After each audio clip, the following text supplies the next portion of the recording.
could knock you down easily. Why not hire a back-alley thug or two?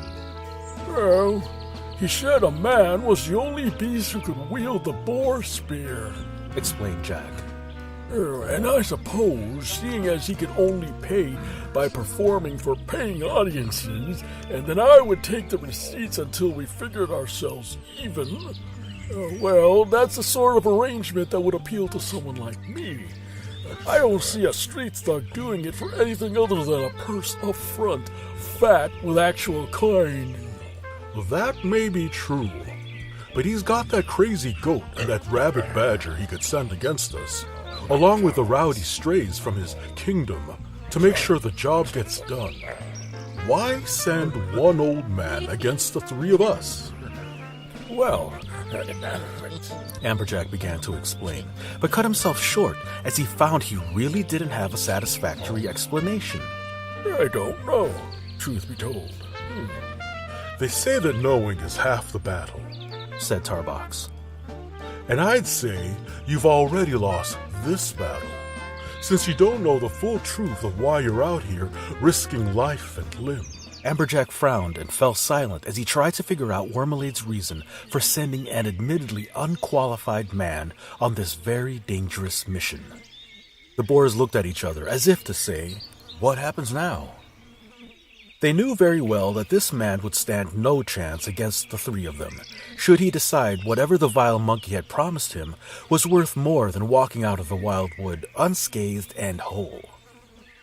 Judging by Amberjack's complete disregard for the boar spear, which was still firmly stuck in the tree root he had stabbed earlier, as well as the look of deep thought on his face, the swine understood that no one amongst them would be hurt. At least not on this day. "Oh," cried Tarbox. "Go on, Amberjack. Get you home and into a bath." I hear wallowing in tomato sauce usually gets the spew off, offered Terentium. "Bathing. Culmer corrected. Men's do not wallow, they bathe. I have seen them do it." Huh? What's the difference?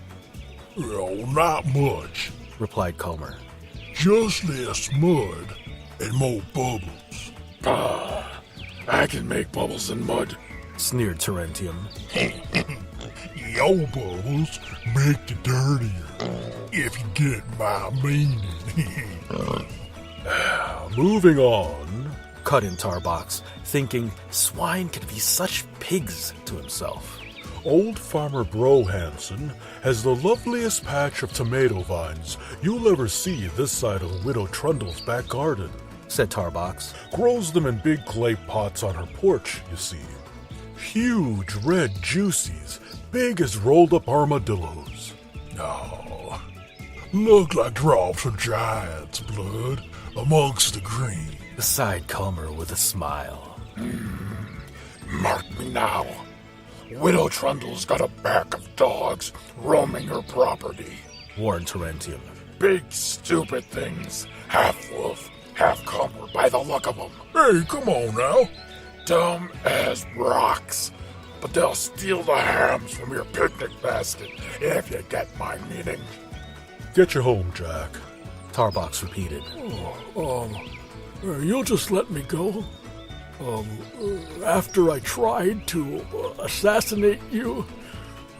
"Faw," grunted the boar with a sharp shake of his head. "'Twasn't you who really meant us harm. You're just the hand that holds the spear.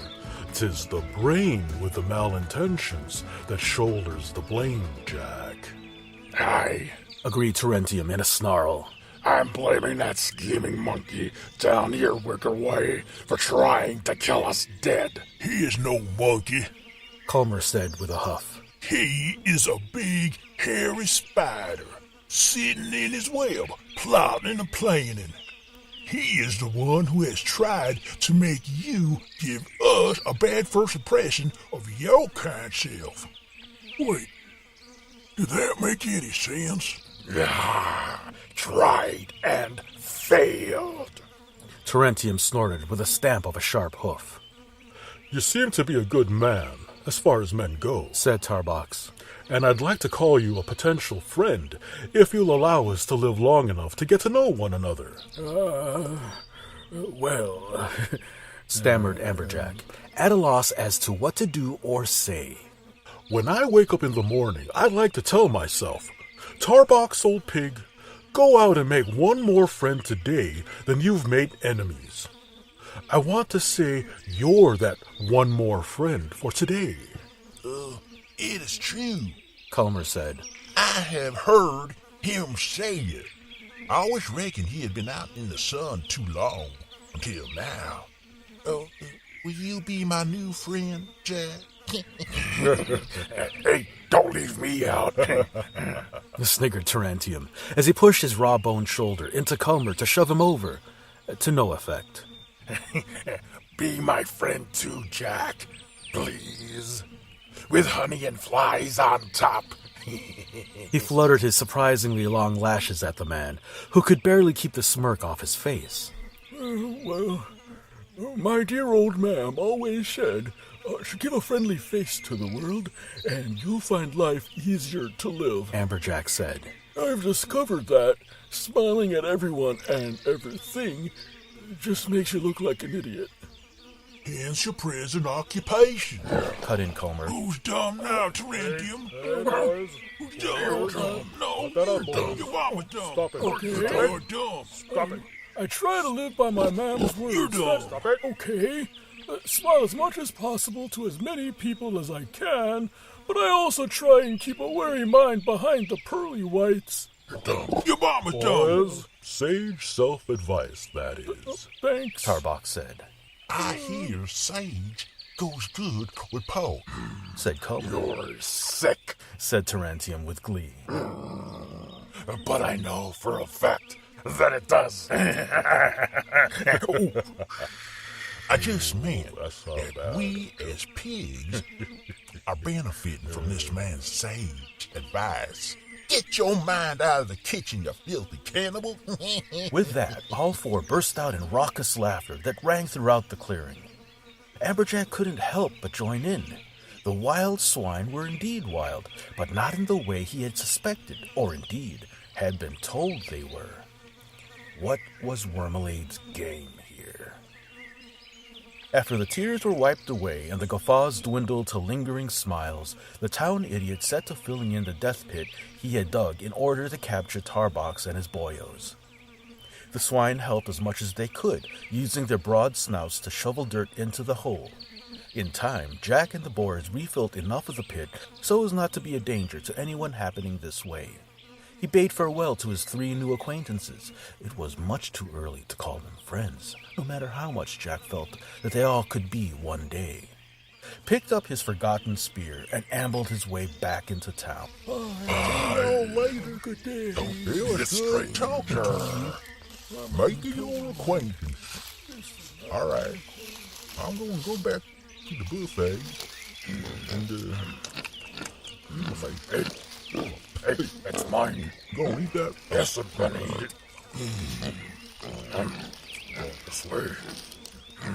Boys, said Tarbox, as the trio watched the idiot shuffle off, his spear snagging on every bush along the path.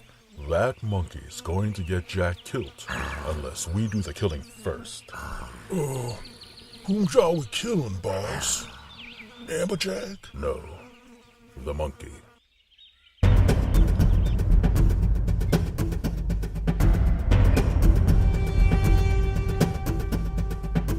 You've been listening to Amberjack, Episode 9, Music Credits. Dark Tension by Kyle Preston from his album Medieval Fantasy. The Final Battle by Max Survey from his album Story of a Hero. Overload by Ride Free from their album Overload.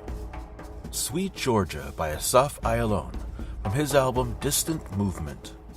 Sweet Glimpse and Dancing Trees by Asaf Ayalon from his album Appearing. Mashu Hazak by Oved Pinchover Quintet from their album Tango Klezmer Blues. Brave Warriors by Oriel Novella from their album A Thousand Swarms. On the Road by ANBR from their album The Journey. And Dancing on the Roof by Hanyo Gabler from his album urban funk jazz. We hope you've enjoyed this episode of the Very Nearly Dramatized podcast. If you like what you hear and would like to hear more, please consider subscribing at verynearlypodcast.com and on Apple Podcasts, iHeartRadio, Spotify, and Spreaker. Go to verynearlypodcast.com for more details. All original stories, artwork, and recording created by Dennis Teroy. Copyright 2019 by Dennis Teroy. All music acquired from Artlist.com and other outlets are copyrighted by their respective owners. Thanks for listening.